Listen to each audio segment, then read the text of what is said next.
सभी समस्याओं का एकमात्र विकल्प। प्राणियों के सर्वांगीण विकास का श्रेष्ठ मार्ग।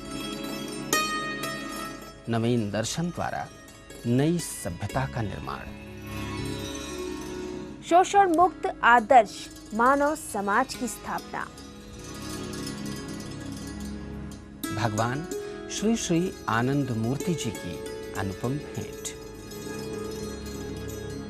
आनंद मार्ग, आत्म मोक्षार्थम जगत हिताय च।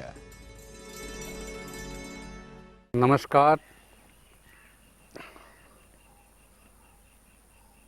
अहिंसा यम के बारे में सुनने के बाद आज हम आपको नियम की व्याख्या करना चाहेंगे। लेकिन एक बात कहे बगैर यम पूरा नहीं होगा कि साधक का व्यवहार दुनिया में है और साधना है कमरे में। तो जब कमरे से साधक बाहर निकलेगा दुनिया में तो उसके व्यवहार में दिक्कत न हो, इसलिए गुरुदेव ने यम की व्याख्या वैज्ञानिक विधि से की है।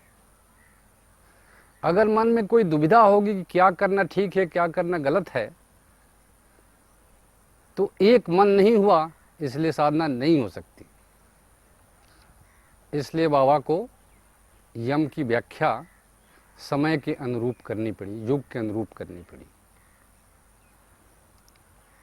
एक बात और आपको कहना चाहूँगा,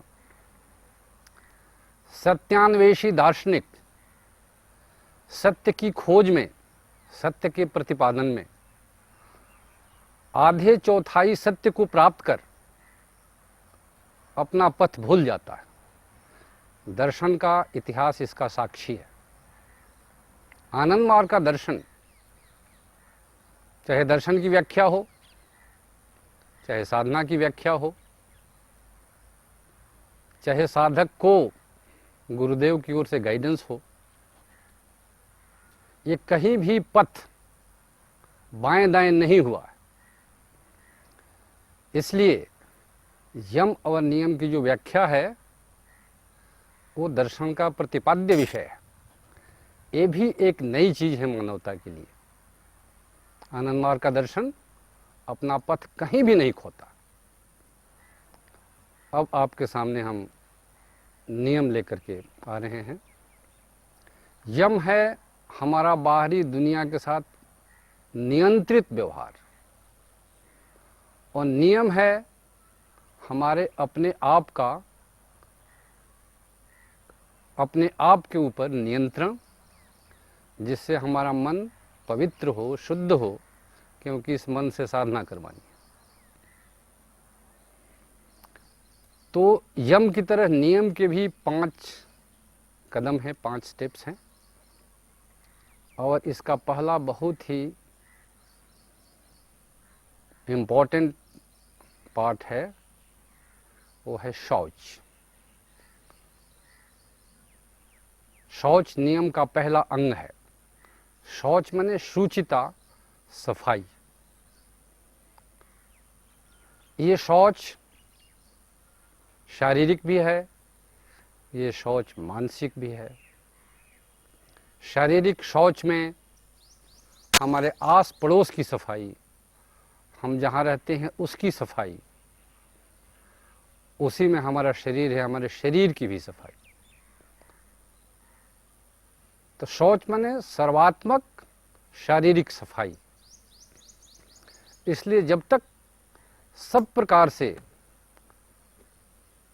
अपने आसपास, अपना शरीर, सबकी हमने सफाई नहीं की, तब तक उसको शौच नहीं कहेंगे, और हमारे अंदर कुछ मैल ऐसी रह जाएगी जो साधना के रास्ते में हमारे लिए बाधा पैदा करेगी।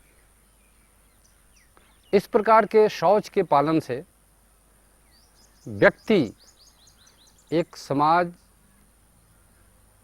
की साफ सुथरी इकाई के रूप में निकल करके आएगा। क्योंकि आनंद मार्ग की साधना का हर कदम का प्रभाव परिवार और समाज पर पड़ना है, देश पर पड़ना है। इसलिए शौच का अगर, शारीरिक शौच का अगर प्रयोग हम सीख जाएं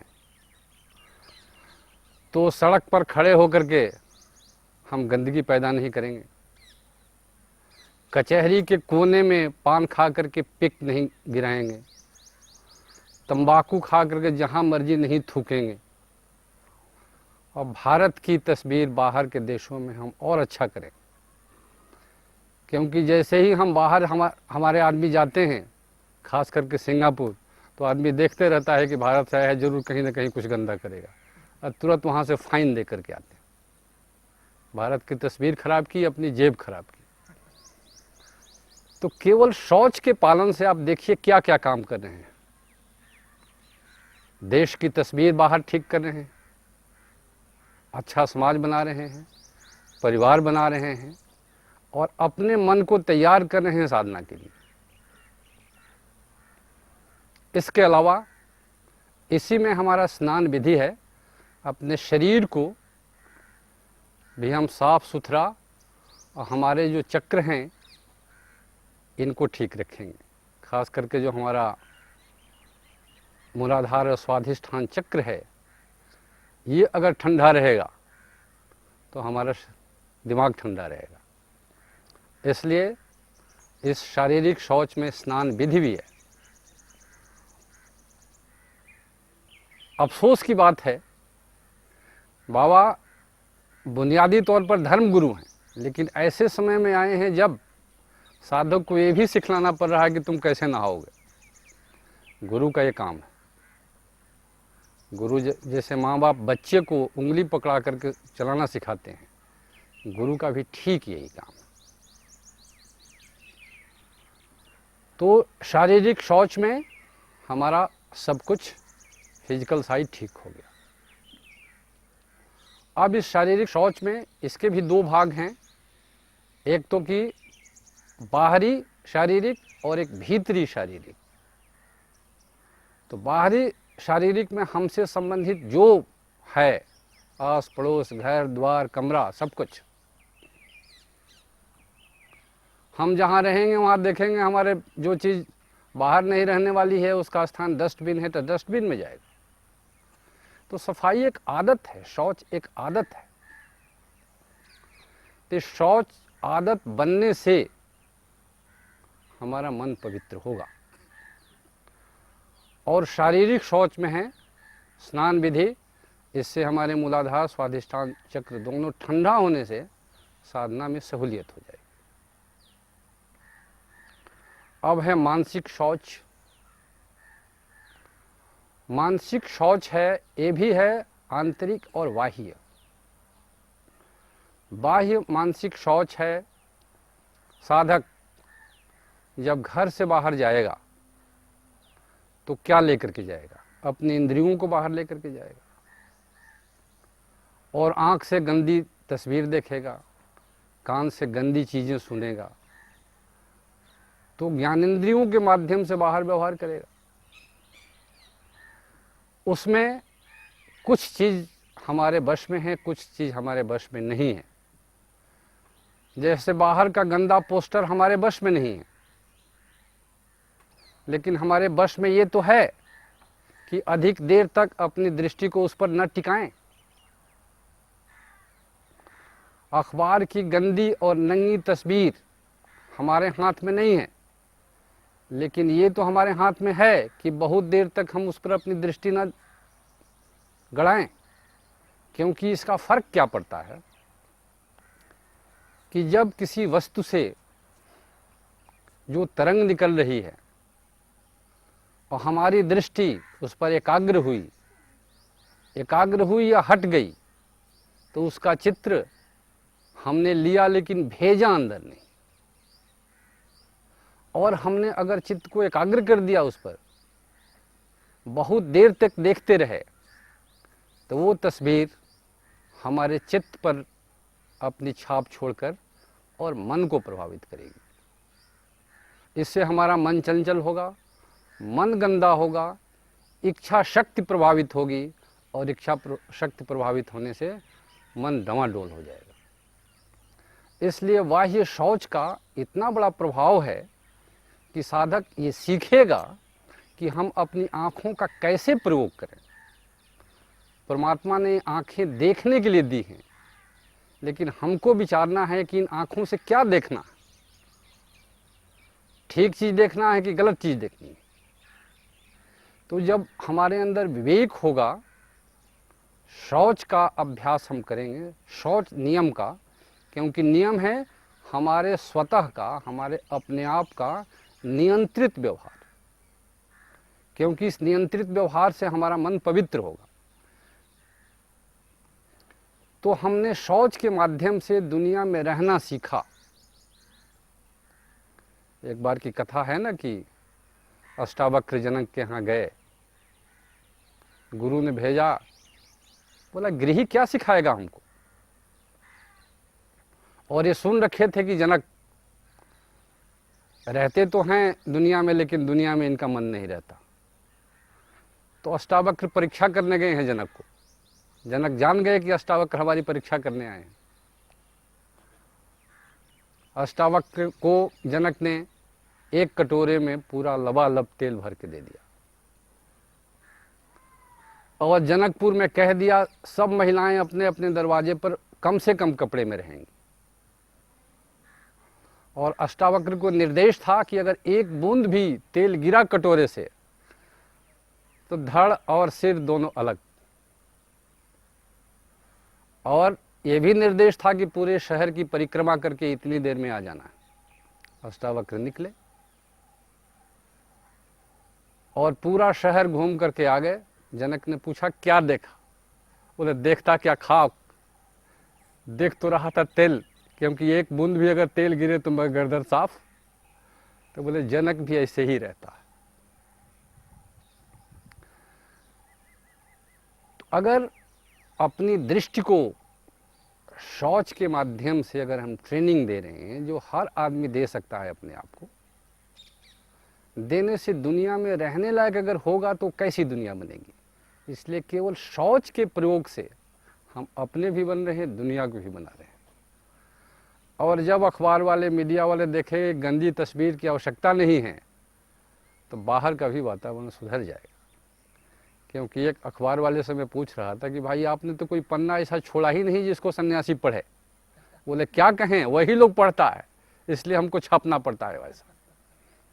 तो अगर शौच का प्रयोग होगा तो सबकी शिकायत दूर हो जाएगी, और उसका नुकसान ही नुकसान है। अगर चित्त हमारा प्रभावित हो गया, इच्छा शक्ति प्रभावित हो गई, मन हमारा गंदा हो गया, तो बचा क्या।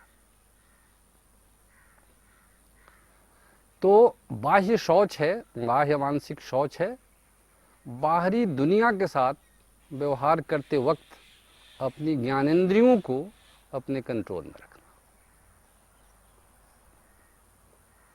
बाकी दूसरा आंतरिक मानसिक शौच है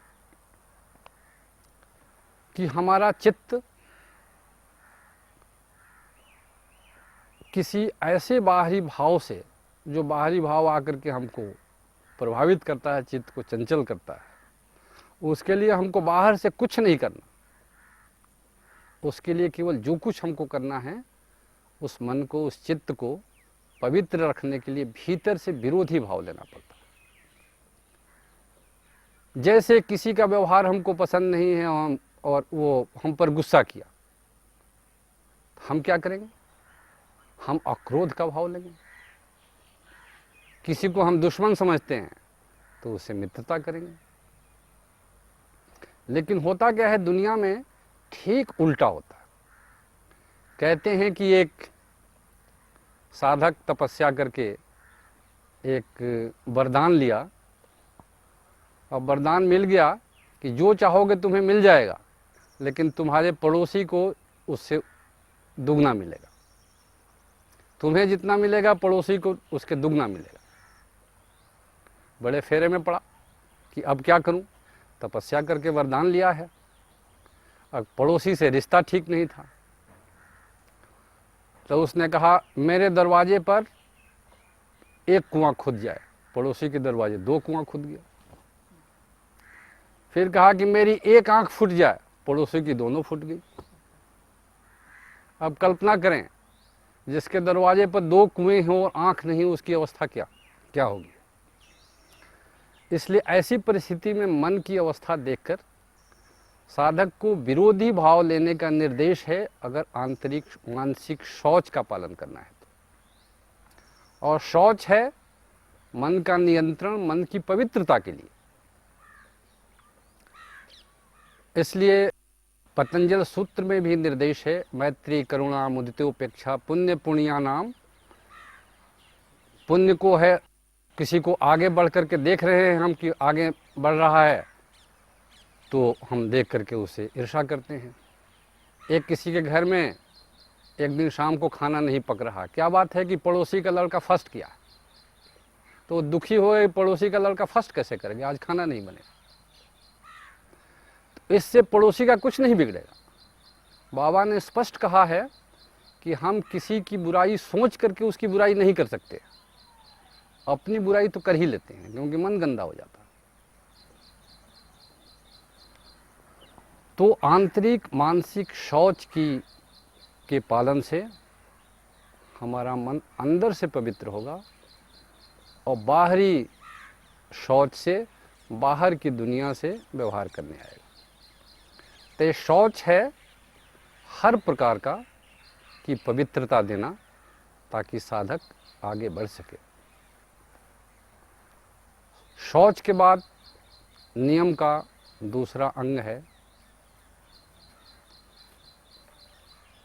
संतोष। संतोष के बारे में भी भ्रांतियां हैं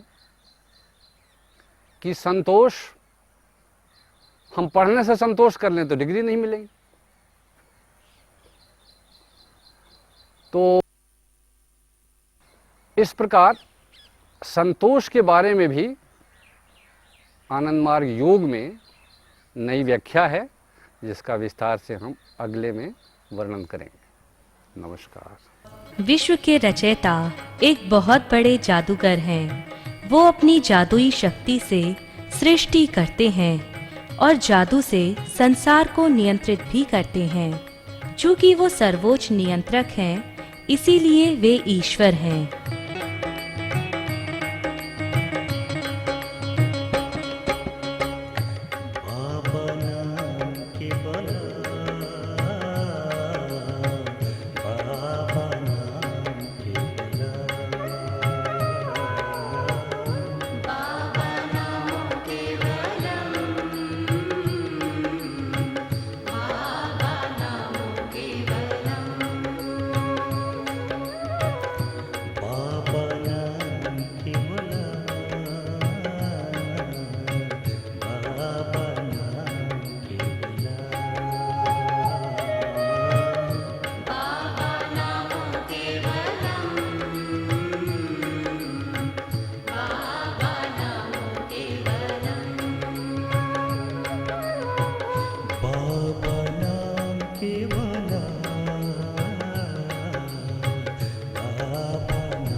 सभी समस्याओं का एकमात्र विकल्प। प्राणियों के सर्वांगीण विकास का श्रेष्ठ मार्ग। नवीन दर्शन द्वारा नई सभ्यता का निर्माण। शोषण मुक्त आदर्श मानव समाज की स्थापना। भगवान श्री श्री आनंद मूर्ति जी की अनुपम भेंट। आनंद मार्ग, आत्म मोक्षार्थम जगत हिताय च।